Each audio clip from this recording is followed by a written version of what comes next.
preserving institutions and certain built environments that were important in the evolution of our cultural history, and which are important because of our cultural diversity.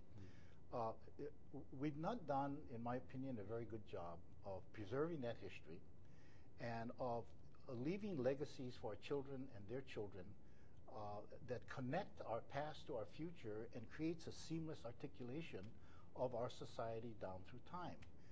In the case of Waikiki and the Natatorium is, besides being a stellar architectural achievement, and a place where generations of thousands of local people literally grew up, and I was one of them, is one of the last bastions of sense of place in Waikiki.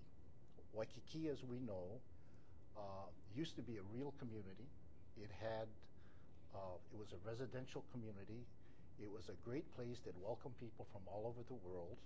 It was a real neighborhood that had a barber shop, that had a beauty salon, that had a little mom and pop grocery stores, that had little bars and restaurants. People play music, and I mean, so over the years, as tourism became a dominant economic strategy in our growth, that neighborhood got displaced until we actually totally lost its community and its sense of place. One of the few things that's left is the Natatorium. That is a way for us to keep our past connected to our future. So it's hard for me to accept the notion that we cannot afford, which is one of the arguments that proponents of demolishing the Natatorium. I cannot accept that we cannot afford to preserve this incredibly vital piece of our history. True. I couldn't agree more, Peter. I mean, when I think of just driving by, and I think of the beautiful ironwoods, and then I'm told of the stories of how Princess Kaiulani's father planted those, didn't he? He planted the ironwoods there for her. Then it brings back that sense of, wow, in growing up, the history, they really walked here. The great public figures of our past came here and they played here, and it tells a certain story. And I think there's different stories to be told. There's an agricultural story, but this story of the Natatorium is a special time. It's a glamorous story, which has that sparkle and that magic. Some people are mentioning it's too expensive and the pool doesn't work, and fill it in with sand, make it a volleyball court, put cafes and like that, and make a new beach. Make a new beach, yeah. I mean, but that's not necessarily something that can be done, is it? No. Going back, our firm was first involved in 1988, working for the State of Hawaii Department of Land and Natural Resources, Bill Patey, who you referred to. And we started off, completely objective, even though I love the ocean. I more than anything want to spend time in the ocean, and the last time I swam in the Natatorium was the last Sunday in February 1973. We started off very objective, under the direction of the state, looking at alternatives. And it was everything from some partial restoration to full restoration to demolition and even a beach scenario. And there's no reason to believe that one of those scenarios, like a beach scenario, can be done easier or less expensive than the full restoration. Actually, I think there's more problems with that beach scenario that people just either aren't aware of or refuse to believe. So there's a lot to be said for full restoration. I go into it in a little more detail if you'd like. Yeah, sure. I mean, the groins. I mean, I know that we have maybe a picture. I don't know. The groins come out. I mean, they're pretty solid groins. Yeah.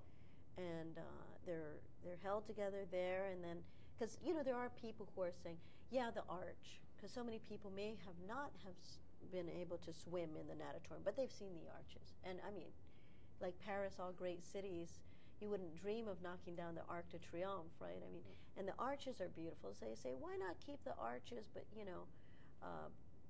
If the pool doesn't work, that's what I hear, is pool doesn't work, then fill it up. Well, I think that's not the case. several of us know that Yeah. the memorial, as defined by the territorial legislature, is really the pool. The arches are the entry to the memorial. And I always felt there is a special significance of the arches, and that is that when a family, mom and dad with the kids, are walking through the arches to go swimming, I always picture children asking the parents, what is this place? And I think that conversation should start at the arches, and it continues when people get in the pool and have time to talk. And they might talk about the memorial. It could be a peace memorial. It could be a war memorial. But I think it's really supposed to be a place where people talk about things, families talk about things. Maybe it's a returning soldier and his family from Iraq or Afghanistan, and before that, people returning from World War II. So the whole of the War Memorial Natatorium is the memorial. It's not the arches, and we should never lose sight of that. So it's not just a place to go swimming in a saltwater pool. It's a place for community to come, to heal, to talk about the things that they experienced in war, and coming back to Hawaii in this beautiful place. Well, it's a physical manifestation of a commitment that we made that puts our honor on the line to honor those people, the 101 people who died from Hawaii in World War. So, to suggest that because of cost, because something has to be done, I mean, the core issue is the natatorium is crumbling. It is being demolished it's demolition by neglect. So something has to be done. The question is what? That's the controversy that begins to get people to align on both sides. So first, it's about honoring our commitment to our war dead. That seems to, it's like a public morality issue.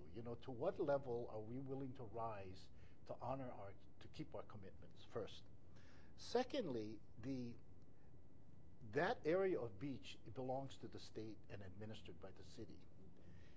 The natatorium was specifically authorized, as Ed pointed out, through a special piece of legislation that established a specific use for that beach, which was to build the natatorium, and specifically the pool. If there are any changes to the, quote, use of the area, you have to reverse the process. You have to come back to the legislature. You have to sunset the act that created it. You then have to generate a new set of legislation, and you got to process through the governor's office, the DLNR, if you're going to change the use, even to partial restoration. So any scenario that takes the pool out changes the use of the beach, one. Secondly, if you just forget all the emotion on both sides involved as to whether we should save the pool or not, let's talk about what many people treasure, which is Sans Souci Beach, right? And I don't know if we can put up the visual of the beach area, and Ed can speak a lot more to this. But if you notice in the visual on the right side of your screen, there is the beach area. That's Sans Souci Beach. But on the left side of the screen, there is no beach. The left side is the natural coastline. If the natatorium were not there, there would be no beach, because then it would return to its natural coastline. And so to talk about demolishing the natatorium means that we would be willing to give up the beach. So then people say, oh, well, then, I mean, this is part of the argument people don't understand who support the demolition and save the facade argument. Well, because you're changing the use, if you want to create more beach, number one, you can't, the only way to create more beach and to save the beach that's there is you have to replace the natatorium with another structure. Right. And maybe Ed can talk about how that would have to occur.